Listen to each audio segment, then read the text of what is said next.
Okay, welcome for a special interview, and I call it a special interview because we normally don't do interviews on Tuesdays. And this particular interview, which is coming to you on a Tuesday, is based on the NDC, the Jubilee National Delegates Conference, as it was themed, that was held at the racecourse, the Ngong Racecourse, yesterday, Monday. And I have a few things I want to say about that. First, as I had said over the weekend, I did not attend the National Delegates Conference. And part of the reason is because I didn't actually believe that that was the right thing to do. And when you're a man of principle, you have to stand on your principles. Why didn't I believe it was the right thing to do? First, we cannot go to a National Delegates Conference when we are as divided as we were. Remember, politics is about negotiation. Right now, what Jubilee is suffering is an identity crisis. To whom do we belong? And that is an internal conversation we needed to have, from the grassroots going up. That has been my proposal. What I saw yesterday, first, I am struggling to call it a National Delegates Conference for several reasons.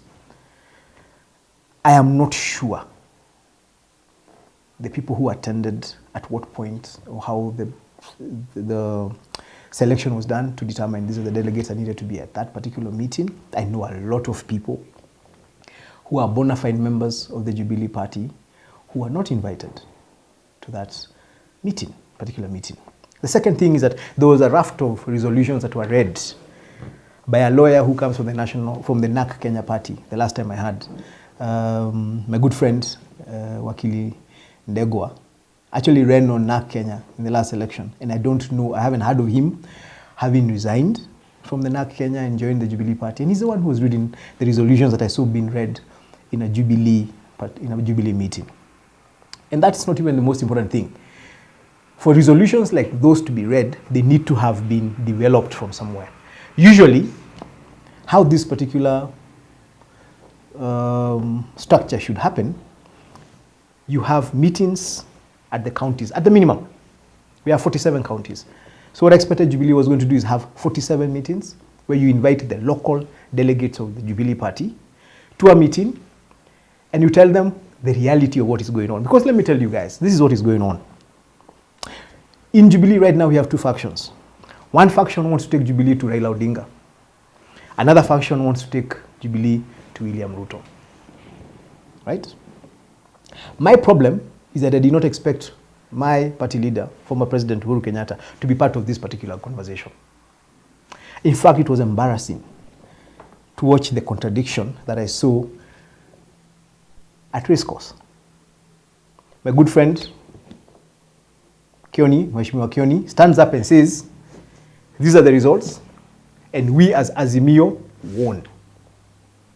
Clap for us, so people clapped. Then his boss and the party leader of the Jubilee Party stands up and he said, simuliona watu waliamua. Simuliona nilipatiana serikali. So the former president, who knows much more about what happened in that election than Kioni, actually confirms that government was handed over to William Ruto officially and legally. So how then does Kioni stand up and insist that we won? That particular argument is so overtaken by events. I expected Uhuru Kenyatta to correct Kioni and tell him, boss, that story is finished. We can't talk about elections here. I handed over power to William Ruto. I didn't hand over power to Raila Odinga. I handed over power legally before Kenyans, before the world, according to our legal process, to William Ruto, and he is a duly elected president of the Republic of Kenya. That is the first thing that was off about that particular Jubilee meeting at the racecourse. The second thing that I'm struggling with, I wish Uhuru Kenyatta did that in July last year. Those of us who literally got guillotined, massacred by Kenya Kwanza in our various, whether we were running for MCA or MP or senator or governor, especially within the Jubilee Party, would have appreciated a meeting like that in July last year. Having it in May, a year after the election, close to a year after the elections, is just, I mean, it just shows a certain element of disconnection and forces one to ask, what is Uhuru's interest in the Jubilee Party at this time? I listened to him very keenly. I have a lot of respect for him. I listened to him very keenly. My first disappointment was when Uhuru Kenyatta said that he expected to be coming to announce his retirement as the party leader of Jubilee, which is what actually I also expected him to come to do. Uhuru has served this country and served it well. As a politician, as a leader of opposition, he has been president, he has served us. And he has retired at the apex of the political spectrum, political sector. He is a former president. Duale made some very interesting remarks. They were a bit harsh. He said Uhuru has had the privilege of having a father who was a president and a mother who was a first lady. He was a president and his wife was a first lady. That is a privilege very few Kenyans will ever have. Uhuru retired and he actually handed over. In fact, the reason some of us accepted and got closure with the last election is when Uhuru handed over the sword to William Ruto. We were like, you know what? Why are we fighting Ruto? If the guy we were fighting for, who was our leader, has actually accepted that this thing imeenda. Then I listened to Uhuru say that he was willing to retire, he was happy to retire, until the people who are now in government, who of course have a grudge with him because he put obstacles along the way to where they were going, are insulting him, they are disrespecting him, and they're stealing his muzis. So I asked myself, so if these people stop disrespecting Uhuru Kenyatta and they leave his muzis alone and they stop insulting him, will he retire as a party leader of Jubilee Party? Is he telling us that the only reason he is still the party leader of the Jubilee Party is because he's been insulted? And if that's the reason, believe me, we will do everything we can to go to Kenya Kwanza and ask them to stop insulting the former president, to respect him and to leave his muzis alone. And then Uhuru can retire. Because Uhuru needs to retire. Anybody who listened to his speech can tell you he actually doesn't have an idea of the way forward for our party. And I don't blame him. He's done. He can't form government. He can't deliver policy. He can't serve in a government. He's actually a retired former president. Any other position you would take could be lower than where he was. And yes, we have a right, according to the Constitution, for people to participate in politics all their lives. But that right also has a responsibility when you have had the privilege of being the policy driver in a country like ours. We've now reached a point where somebody needs to tell our party leader the truth. One, now you are actually making us look bad. And that is the truth. Especially those of us who went out of our way to fight for you when you were president. What you did today is what we kept asking you to do. Rally us, mobilize us, right? Speak to our members. Lead our party. You refused to do it when you were the president. Maybe at that time you felt comfortable, you felt safe, you felt secure. Now you feel uncomfortable, now you feel insecure, now you feel unsafe. Natural. But you really cannot use our party to defend yourself. That cannot be what you're going to wear as your shield for your own personal interest. Because unfortunately, when I listened to Uhuru Kenyatta today, I saw personal interest. My party leader said that he's concerned that junior people are trying to tell him where to take this party. That first sounds arrogant and disconnected. Because according to our party constitution, anybody can suggest where they want this party to go. It was embarrassing to sit and watch, listen to my party leader who I fought for. And let me tell you, as Gunjiri Wambogo, I am on record for having fought for Uhuru Kenyatta longest during his second term in president. I started fighting for Uhuru Kenyatta to be respected, to be supported, before anybody thought it was important. I remember Keondi going on TV and saying he's about to leave Jubilee. He can't run on Jubilee, it's going to die. It's not going anywhere. We kept trudging, a couple of us. We were like 10 of us. And incidentally, I don't think many of those people who were part of that fight actually even attended the NDC today. We fought for our party leader when he was president. We literally sacrificed our political careers for him. For him to stand in front of people today and not correct Kioni for saying that we won that election and we know very well that we lost it is wrong. It's irresponsible. And that is the one thing I hope that he's going to correct.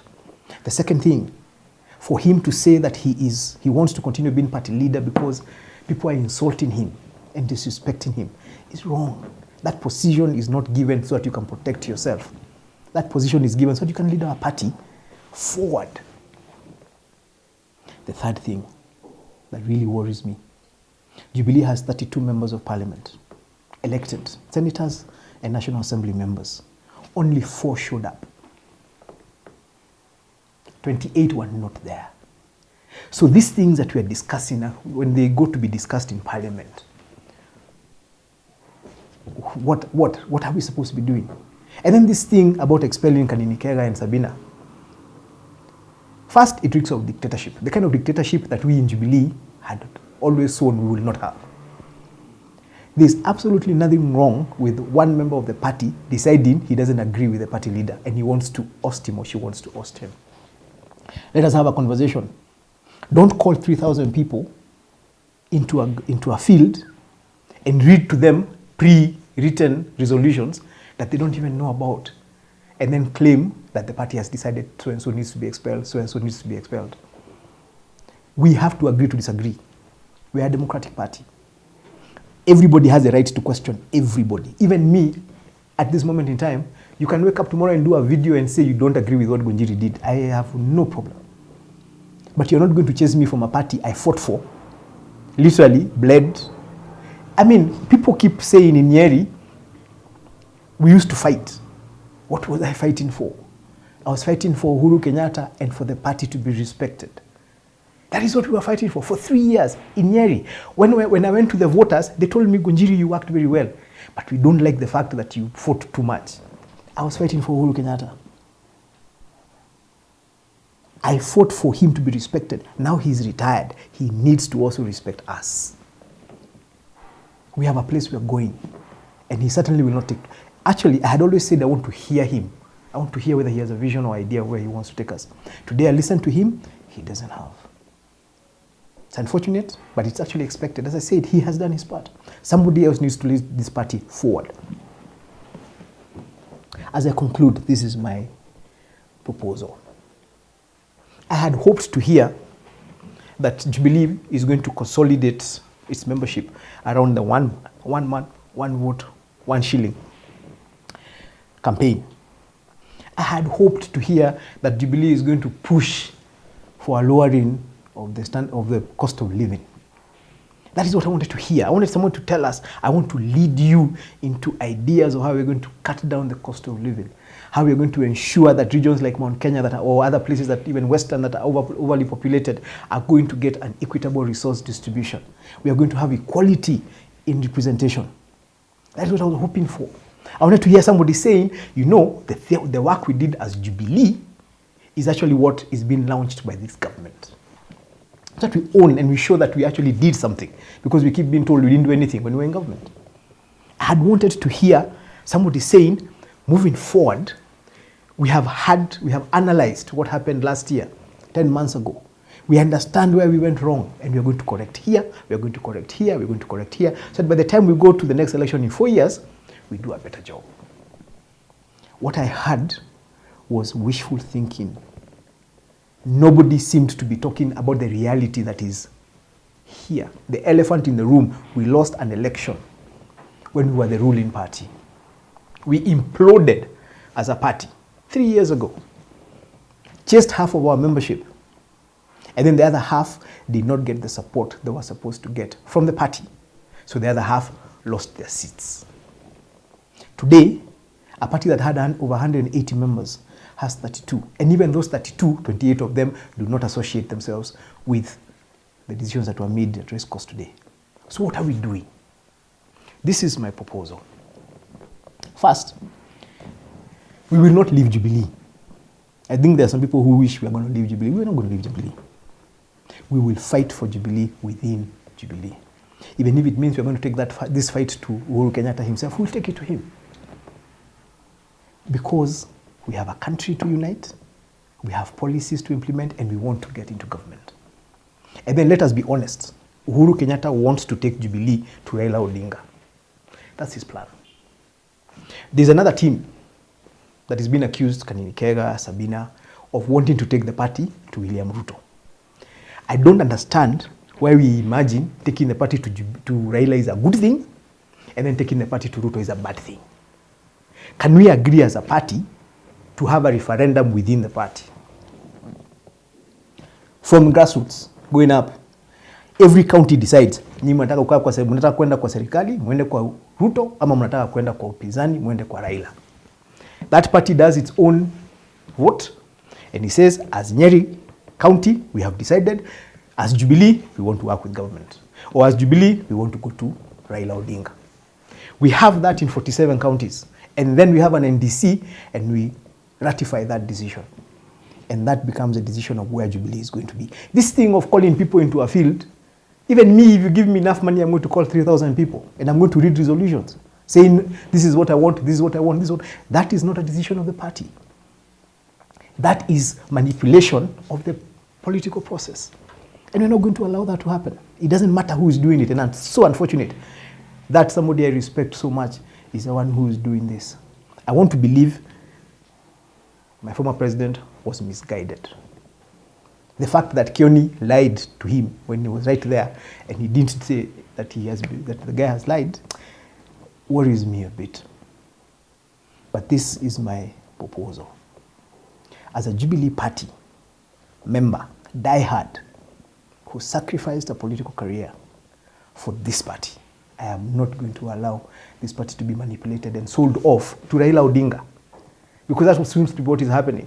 I have no idea what the discussion is. I have no idea what the debate is. Of course, we had agreed Raila Odinga was our presidential candidate for the 2022 presidential campaign. That is now behind us. Can we have another conversation about whether Raila Odinga is going to be a presidential candidate for the 2027 election?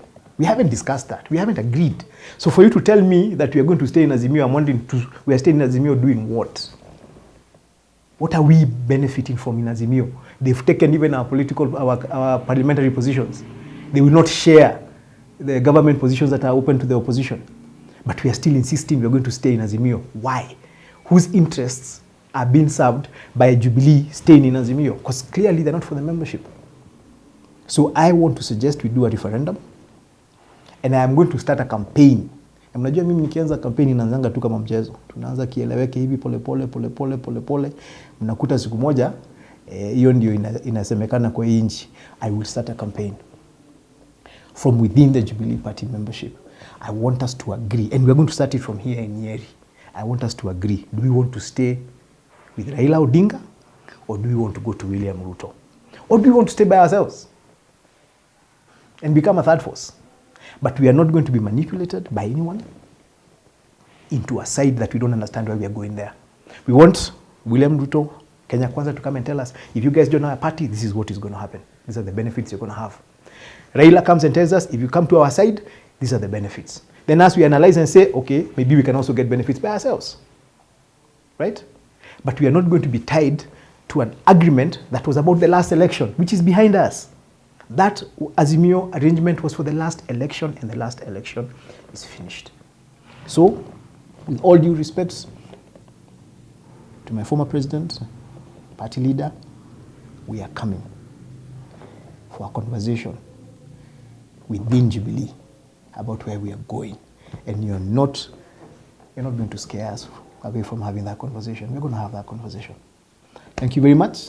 God bless you and God bless Kenya.